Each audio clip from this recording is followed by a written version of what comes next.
Bismillahirrahmanirrahim. Assalamualaikum warahmatullahi wabarakatuh. Alhamdulillahirabbil alamin. Wassalatu wassalamu ala asyrafil anbiya wal mursalin Muhammadin nabiyyin sallallahu alaihi wasallam wa ala alihi wa sahbihi ajma'in. Qala Allah ta'ala bil Qur'anil Karim. Bismillahirrahmanirrahim. Iqra bismi rabbikal ladzi khalaq. Khalaqal insana min 'alaq. Iqra wa rabbukal akram. Allazi 'allama bil qalam. 'Allamal insana ma lam ya'lam. Shadaqallahu azim. Yang dimuliakan Allah Subhanahu wa taala, Kiai Haji Iwan Kurniawan, Kepala BPSDM Hukum dan HAM, yang insyaallah sehat walafiat, tak kurang satu apapun. Jamaah Masjid Al-Maidah BPSDM yang dirahmati Allah Subhanahu wa taala, wabil khusus dan para senior, Pak Haji Marzuki, Haji Arifin, Budi Ateh, semua yang hadir di kesempatan ini. Maka badan saya ini pencalon tembakan oleh Pak Eko. Mereka ini ditodong langsung, apalagi kalau Ustaz Fahim udah ngomong saya nggak bisa nolak. Masya Allah. Alhamdulillah, syukur kita dalam keadaan sehat walafiat, tak kurang satu apapun. Ini merupakan salah satu nikmat yang diberikan Allah Subhanahu wa taala pada kita sekalian. Di samping nikmat-nikmat lain yang tentu tidak bisa kita menghitung jumlahnya. Wa in ta'uddu ni'matallah la tuhsuha. La tuhsuha, tidak mungkin bisa kita menghitung jumlah. Innallaha ghafurur rahim. Jadi samping nikmat sehat dan semangat, kita masih bisa diberikan kesempatan menyelesaikan puasa Ramadan kita. Sekarang udah masuk pada fase terakhir, yaitu 10 hari terakhir. Mudah-mudahan kita semua, khususnya jamaah Masjid Al-Maidah, telah mendapatkan rahmat, ampunan, dan insya Allah akan dibebaskan dari siksa api neraka. Bapak Ibu, para jamaah yang dimuliakan Allah,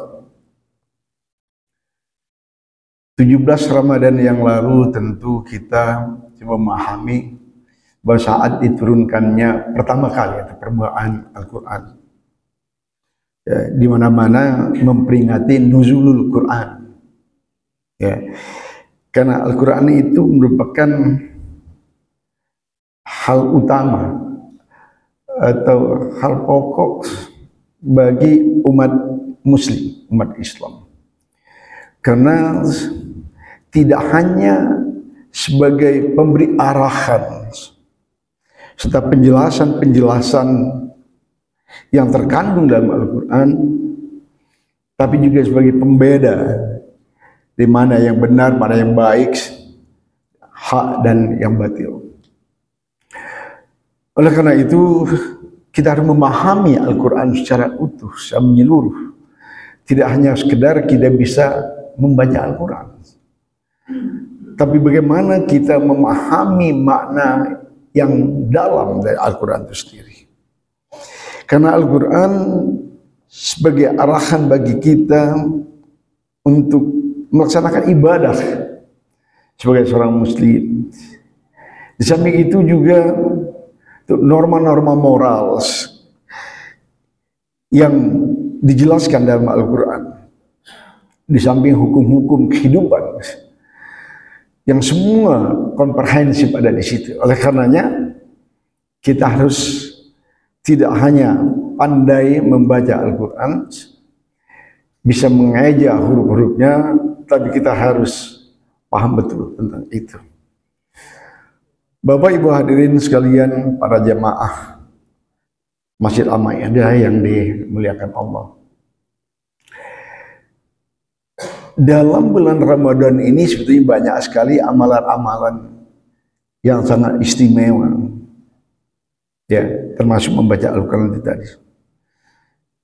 Karena di bulan Ramadan, kenati pun sekarang udah masuk hari 21, ya, ini merupakan bulan puasa. Sebagaimana dalam ayat 183 surat Al-Baqarah, ya ayyuhallazina amanu kutiba alaikumusiyam kama kutiba alal ladzina min qablikum la'allakum tattaqun. Maka kita diwajibkan untuk berpuasa sebagaimana orang-orang sebelum kita. Nah, kita alhamdulillah doa kita sebelum masuk Ramadan masih dalam Rajab dan Sya'ban, kita berdoa untuk sampai kepada bulan Ramadan kita lakukan itu. Oleh karenanya sudah 21 hari kita laksanakan puasa di bulan Ramadan ini. Di samping Ramadan merupakan syahrul siam, juga merupakan syahrul qiyam. Bulan Ramadan ini adalah bulan sholat. Ya. Jadi sholat 5 waktu, sholat wajib kita harus jaga, dan sholat-sholat sunnah harus kita tambah. Banyak sekali sholat-sholat sunnah, karena sholat sunnah itu pahalanya pada bulan Ramadan ini sama halnya dengan sholat wajib. Seperti hanya kita melaksanakan sholat sunnah rawatib 2 rakaat sebelum sholat subuh, yang pahalanya itu melebihi dunia beserta seisinya. Nah, lalu kemudian ada lagi salat, karena ada sunat rawatib ini ada 20 rakaat. 2 rakaat sebelum subuh, 2 atau 4 rakaat sebelum salat zuhur, 2 atau 4 rakaat setelah salat zuhur, dan 2 atau 4 rakaat sebelum sholat asar, lalu 2 rakaat setelah sholat maghrib, 2 rakaat sebelum dan sesudah sholat isya. Jadi ada 20 rakaat di situ. Di samping sholat sunat yang tentu sudah banyak yang kita lakukan. Ada sholat duha. Duha bagaimana diriwayatkan oleh Tirmizi, di mana Aisyah katakan bahwa Rasulullah mengatakan bahwa barang siapa yang melaksanakan sholat duha secara terus-menerus, niscaya akan diampuni dosa-dosanya, kendati pun bagaikan buih di lautan. Ya, demikian juga Al-Hakim dalam hadis sahih mengatakan bahwa barang siapa yang melaksanakan sholat duha 4 rakaat pada pagi hari, maka akan dipenuhi oleh Allah kebutuhan-kebutuhan pada sore harinya. Jadi betapa luar biasa nilai dari salat sunnah, salat duha. Lalu ada lagi salat tahajud, qiyamul lail, salat tarawih, salat witir yang kita lakukan pada saat bulan Ramadan ini. Banyak sekali salat-salat sunnah yang untuk, karena ini ladang pahala pada bulan Ramadan. Jadi Ramadan selain syahrul siam, syahrul qiyam, juga syahrul Quran. Ya, kita dianjurkan untuk membaca Al-Quran. Sebagaimana saya katakan tadi bahwa Al-Quran diturunkan pertama kali pada 17 Ramadan.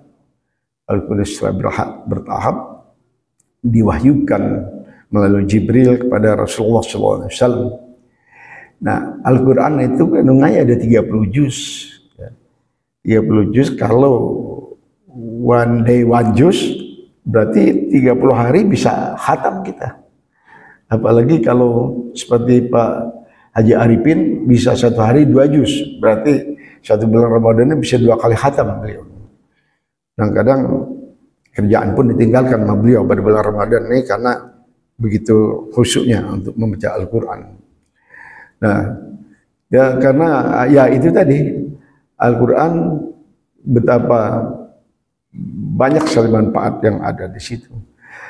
Lalu selain syahrul Quran juga bulan sedekah. Ya, yakin saya bahwa kita semua menyadari sedekah itu banyak sekali manfaatnya, apalagi bulan Ramadan ini. Sedekah yang paling baik itu adalah sedekah harta. Satu contoh, ketika kita memberi makan orang yang berbuka, orang yang berpuasa, itu pahalanya sama halnya dengan kita melaksanakan puasa penuh. Ya, lalu sedekah segala lainnya. BPSDM di bawah komando Pak Kabadan berapa hari yang lalu itu bagian takjil sampai teman-teman pada naik motor ya ke kampung-kampung untuk menyampaikan takjil kepada masyarakat yang membutuhkan. Terakhir, amalan istimewa ada sahrul doa. Ya, kita yang bosan-bosannya untuk berdoa pada saat bulan Ramadan ini, ada waktu-waktu tertentu yang sangat diijabah oleh Allah SWT.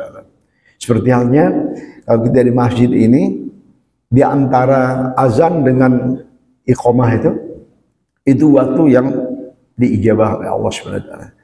Lalu kalau kita sholat Jumat, doa yang insya Allah diijabah ketika khotib dari khutbah pertama duduk menjelang khutbah kedua. Nah, di antara itu. Tapi saya kadang-kadang mengamati teman-teman banyak main HP malahan pada saat khotib jedah untuk masuk kepada khutbah kedua. Padahal pada saat itu waktu yang sangat diijabah untuk kita berdoa. Pada asar pun demikian. Itu waktu yang diijabah. Banyak waktu-waktu. Nah, ada ulama mengatakan bahwa ketika kita selesai melaksanakan sholat tahajud menjelang sholat fajar atau sholat sunnah rawatib sebelum sholat subuh, itu ada waktu tertentu. Mungkin kalau misal sholat subuh itu jam 4 15 menit, kira-kira jam 3.40, 3.50 ke sana, itu waktu yang paling tepat kita untuk bermunajat dan insya Allah akan dikabulkan doa-doa pada saat itu. Nah, jadi hal-hal itu sebetulnya hal yang umum yang semua kita sudah memahami, sudah mengetahui.